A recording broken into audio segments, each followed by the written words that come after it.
Украшением Таргимской котловины является жемчужина ингушского строительного искусства башенный комплекс Таргим.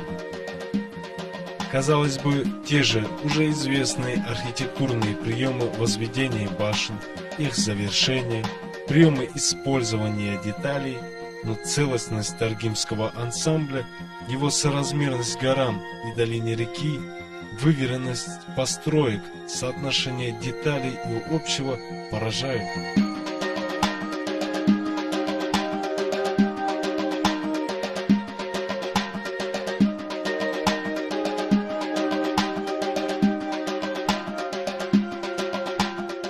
Таргим – крупный башенный поселок замкового типа на правом берегу реки Ассы, в центре горной Таргимской котловины.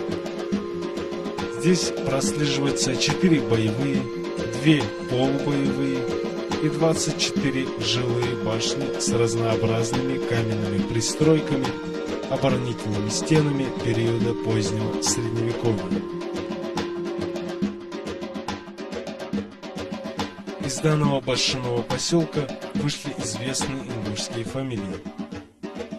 Местные мужчины на протяжении многих веков заслуженно считались многоопытными военачальниками, предводителями военных дружин, воинами-наездниками, обладавшими высококачественными, передовыми для своего времени образцами вооружения, имевшими солидные навыки их владения и необходимые знания современного военного искусства.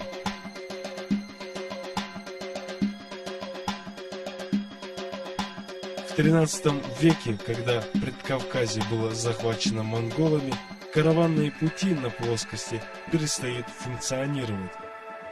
Городища на плоскости были уничтожены. Шелковый путь полностью перемещается в гору. На территории Ингушетии горная ветвь пути шла по ущелью реки Гулойхи вдоль расположения башенных поселений Цори, Таргима, Эгикал и других. Одна из ветвей сворачивала на Барах и оттуда выходила к Таргиму. В Таргимской котловине располагался большой базар, где торговали караваны, идущие по шелковому пути. Жители Таргима брали пошлину, торговали и охраняли эти караваны. На запад от Таргима дорога шла мимо Эгикала по ущелью реки Чулхи. Здесь дорога раздваивалась.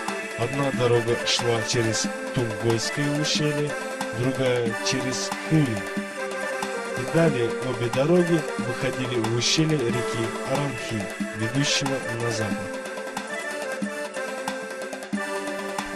Целостность селения и его связь с природой не исчезают и с появлением композиции городка мертвых. Кладбище селения, где хоронили своих предков жители Таргима. Уважительное отношение к умершим – показатель не только духовности народа, но и его внутренней культуры, умение ценить неразрывность связи с предками, ощущать их незримое присутствие. В почтительном отношении к предкам ингуши могут быть прекрасным примером. Некоторые из них могут назвать имена своих родственников, обращаясь вглубь семейной истории до 12-15 поколения. Они знают свой род, которому принадлежат, и всегда говорят о нем уважительно. На северо-восточной окраине селения Таргим, на крутом горном склоне, отмечается склеповый некрополь «Городок мертвых» из 12 наземных коллективных усыпальниц позднего Средневековья. Ряд из них богато декорирован. Геометрические фигуры выполнены путем искусно произведенной выборки из стен мелких камней. Склепы городка мертвых датируются в пределах XVI-XVIII веков.